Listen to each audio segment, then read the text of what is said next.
are. Hi guys, this is my esteemed colleague Dobrina and I, back after a short hiatus. Today we're going to be starting a very interesting topic, and it is, why can't I just throw my EB-1A profile together in a year? That's an excellent question. The first thing to remember is that you have to establish that you have sustained your extraordinary ability in the field. So if you build your profile in 6 months, even in 1 year, we are missing that sustainability element. And if we're missing it, definitely USCIS is gonna see that you don't have it. So that's why 1 year, 2 years, 3 years, however long it takes, you will have to do some work for continuous time. Exactly. So when we talk about doing some work, right? Because this is a funny one and we have a lot of inside jokes, because we have seen clients come in and we can tell that they've been working on their EB-1A profile for the last, 6-7 months, less than a year. So tell me, why is it that using AI to write my articles or paying for my articles to be published is not a good idea? Definitely not a good idea. And with the obvious emergence of AI, some people thought that, actually I'll spend less hours doing the work. We as an attorney thought, maybe, AI will help us prioritize and get, our tasks completed, in a short period of time. Unfortunately, that didn't work exactly as planned. So what happens, or what's happening is some people that are trying to cut corners will write their articles using AI, think ChatGPT or other similar platforms. So they're gonna write the whole article using ChatGPT and then just give it to some journal, they'll publish it. And then obviously they'll submit it to us, it looks okay. I mean, we are not scientists, so obviously I'm not gonna go and read your article word for word and try to determine whether that it's, generated with AI. And then we submit the case. USCIS will actually run your article through different platforms that will determine how much human and how much AI. And if you have written your article using AI, they will discredit the whole publication criteria because that's not going to be a scholarly article.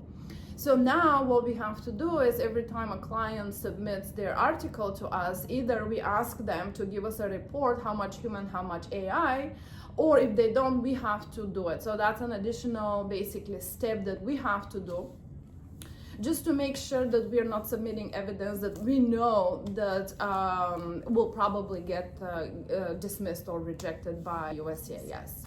So that's point one. Point number two, publishing in questionable journals is another issue. Nowadays, there are a lot of journals that kind of mushroomed in the last couple years that are geared towards EB1 people who want to publish really quickly. That's also not a great idea. Don't do it. USCIS will catch it. Remember, it has to be an established journal. It doesn't have to be the best in the field or the most competitive, but it has to be established and it has to have a decent reputation. Right. So that's on AI. So you can outline on AI, you can, check your grammar with AI. Those are all great tools, but do not draft the whole article using ChatGPT. Right. And of course, when you think about it, if you draft a scholarly article using ChatGPT, how scholarly is it, right? It does beg into question your abilities and qualifications as, someone with extraordinary ability. So our advice to you is don't do it. All right, so now that we've addressed the issue of publishing and using ChatGPT, what types of judging experiences should we actually target, right? What type of judging activities would actually qualify for EB-1A? That's a great question. So judging is one of probably the only one criteria that you can really build up, because there's a lot of opportunities out there and the limitation is pretty open. So technically, the requirement is that you have to judge the work of other professionals, so your peers, other experts. So that will count for judging. That could be in the form of hackathons, startup competition, pitch competitions, paper review, peer review. So any setting that you're acting as a judge or as a reviewer. Now, the thing to remember is evidence of judging students is not good evidence. USCIS is not interested in the fact that you can judge high school students on their science projects, even university. So anything that has to do with with students, university is probably not something that you wanna use for your EB-1. When we collect evidence for the judging, we want to see sometimes you're invited to judge because of your qualifications. If that's the case, obviously we will ask you to provide a letter explaining that, and we want to showcase that in your petition. Another thing to remember is that judging, reviewing within your organization or employer also does not count for the judging criteria. The reason I'm saying that is sometimes clients will ask, well, I have to review the code before it gets deployed. Would that be judging? No, it won't be, because it's within your organization, and the requirement is that you have to judge the field. You have to judge other professionals in the field. So the more prestigious, obviously, the event, the better evidence that you're gonna get and we're gonna present. So that's on judging. You can actually really develop that criteria. Judging to to me, it's very transactional in the sense that, it happens today and then you move on to the next thing. So while you're building your profile for the next 2 years or 1 year, you can actually have a lot of evidence of judging, because these opportunities are out there and there's not that many limitations. So that's a very good point. I've had a lot of clients say, well, I did something for my kid's high school, or, and it doesn't count, right? We have to see the selection process. We have to know that this is something that is credible, right, in your field. Like, there has to be a vetting process as well, right. For you to even qualify as a judge, right? Yeah, sometimes, people, if you've never done any judging, it might be a good idea if you start with students just to have the experience of when the next opportunity presents itself and they require you to show evidence that you've done it before, then you can say, well, I judge X, Y, and Z. So that will be, basically your first step if you've never done it. But we will not use that in your petition, and that shouldn't be, the thing that you will really focus on judging students. Exactly. That's a good point. So if it's not about quick wins, how do I, we are all about quick wins, just kidding. How do I really build a strong EB-1A profile? It takes time.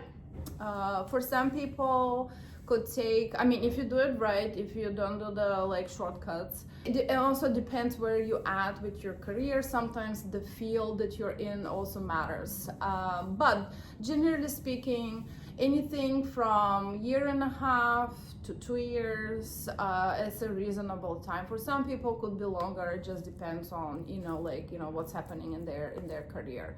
So that's kind of the average time frame.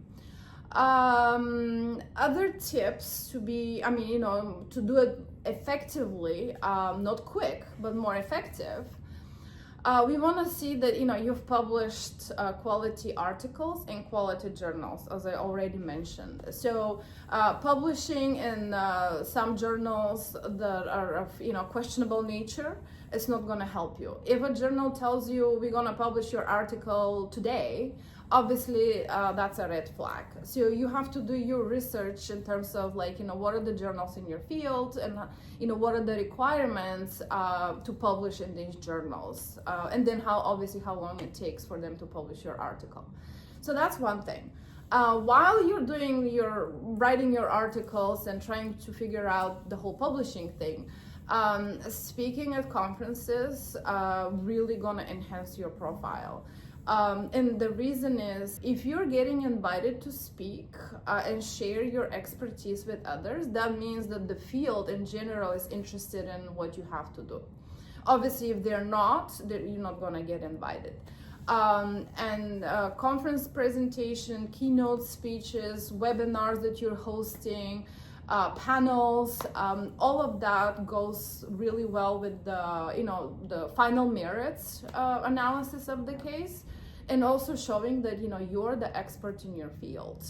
And actually the field has recognized you as that expert. So conferences should be on top of your list. Networking in your industry, obviously, the more people you know, the higher the likelihood is that you're gonna get involved with your field, you're gonna get engaged with your field, and people will learn what you do and how excellent you are in the field. Other things that potentially you can do is, once you get involved with the field, you can be an advisor for startups, you can be an advisor for startup founders. Basically, you want to find venues where you can share your expertise with others. It's not quick, it's gonna take some time, it's gonna take a lot of work. But ultimately, think of it as you kind of have to be a little bit of an influencer in your field as well. And I don't mean like Instagram influencer. That's a whole different field. But if you're not an influencer, if people don't know what you do and how well you do it, how would you establish yourself as an expert? You won't be able to. So you also have to put the influencer hat. Yeah, very true. Yeah. But think about it as professional influencer in a professional field. Yeah. Not knocking down influencers, but this is for EB-1A profile and not a Dove commercial. Well, we could actually use that for EB-1A, but we'll talk about that later. So what is your final piece of advice for EB-1A hopefuls? Start early, have a plan, have a strategy. If you just heard about EB-1, that's okay. That's a lot of people, in the same shoes. The question I always get is like, how do I start? How do I find like all of these opportunities? And I always tell people, well, go on your LinkedIn. Hopefully you have one because you're gonna need it. And no, LinkedIn doesn't pay me for this. Go on LinkedIn and try to see who are the influencers in your field and start following them. Like check where they go, to conferences where they speak at, what memberships they're joining, because they're gonna tell you. That's why they're the influencer in your field. And that will give you an idea what's happening in your field and what direction you need to go. And once you do that, then obviously a lot of this is a research project where you have to find, where, what memberships you need to be joining and why, and how are you going to get involved with these memberships. So don't just get me the certificate and tell me I'm a member. But show me how you're involved with that organization. And these are all, this is how you build your case and take it to the next level. Yeah, because think about it, it's not just you applying for an EB-1A visa, right? There are thousands of you, so you have to be that needle in the haystack that sticks out. And Dobrina has laid it out for you. If you have any questions or you're curious about how you start, or if you would like to get assessed for your base qualification and possibly look into a strategy plan for building your EB-1A profile, feel free to visit us at www.sciencefirm.com and we'll be happy to help you. Till next time. Thank you. Bye-bye.